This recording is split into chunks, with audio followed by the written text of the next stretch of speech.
Hello mga kalutong bahay, magluto tayo ng cheese stick. Ito ay pang merienda lang namin. Gamit tayo dito ng 2 cups ng all-purpose flour. At maglagay din tayo ng 1/2 cup ng powdered milk. At 1/3 cup ng brown sugar. 1/2 teaspoon ng salt at 1/2 bar ng butter kahit anong brand. At maglagay ako dito ng 1/2 cup ng condensed milk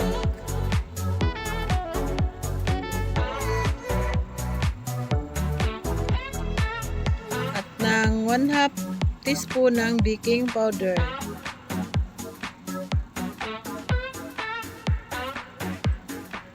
at 1/2 teaspoon ng vanilla extract at saka 1/4 cup evaporated milk. At ito na, hinalo ko na lahat, hindi lang napakita yung iba, pero ito na yung mga ingredients na inilagay ko.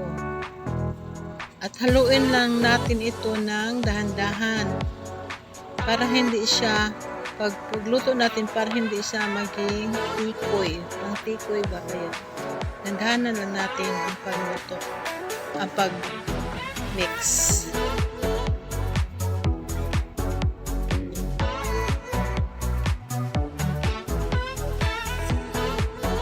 At pwede rin ito pang negosyo mga kalutong bahay. Ito ang sa akin para pang konsumo lang, pangkain lang ba. Pero kung sa susunod, kung gusto kong na pang negosyo, pwede rin. Ayan, ganyanin na natin ang paghalo kasi hindi natin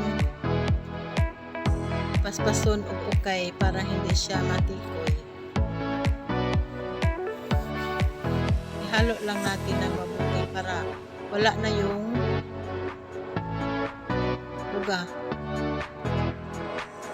Kailangan na mabasa siya lahat at mahalo.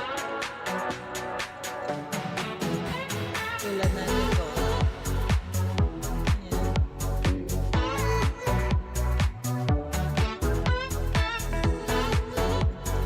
Ayan.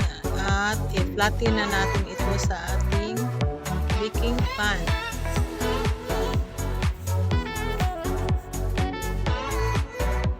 Ayan. Ayan, dito natin, flatten lang natin. Ayan. Ayan. At atin lang i-flatten. Madali lang ito mga kalutong bahay. Madali lang siya lutuin.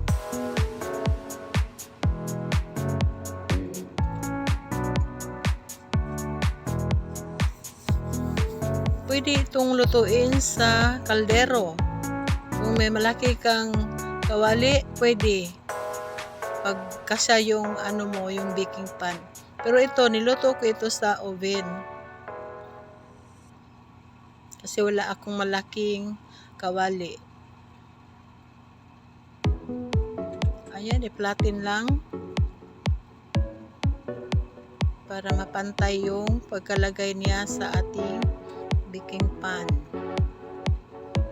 At nagpainit na pala ako sa aking oven. Ayan, tapos na nating ma-flatten at ito nang lagyan ng cheese. Yung nilagay ko dito ay queso. Maraming queso ang nilagay ko.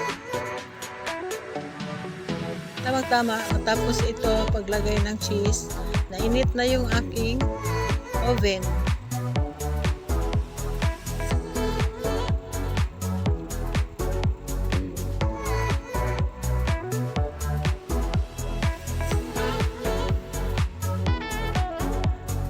Ayan, ilagay na natin sa oven. Ayan. lutuin natin ito sa 180 degrees yung ating apoy. Pagkatapos lutuin lang natin ng 20 minutes. Madali lang. Ayan, luto na siya. After 20 minutes, luto na. Ito na siya. Hinango ko na doon sa, kinuha ko na doon sa oven, saka i-slice na natin ito. Ayan. I-slice na natin. Ang sarap nito mga kalatong bahay. Madali lang gawin. Ayan, i-slice ko.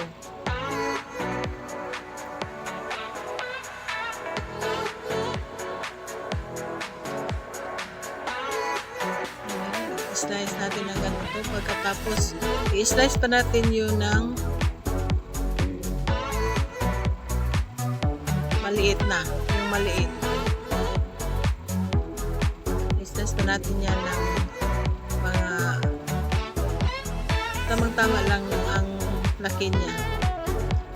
Yan, sinabi ko kung, ayan, kung gusto nyo ipang negosyo, lagalan nyo ito sa cellophane, yung colored cellophane. Ganyan lang. Pero sa akin kasi, para kain lang ito. Ayan. At ito na ang ating cheese steak mga kalutong bahay. Sana nagustuhan niyo ito ating recipe. Maraming salamat sa panonood.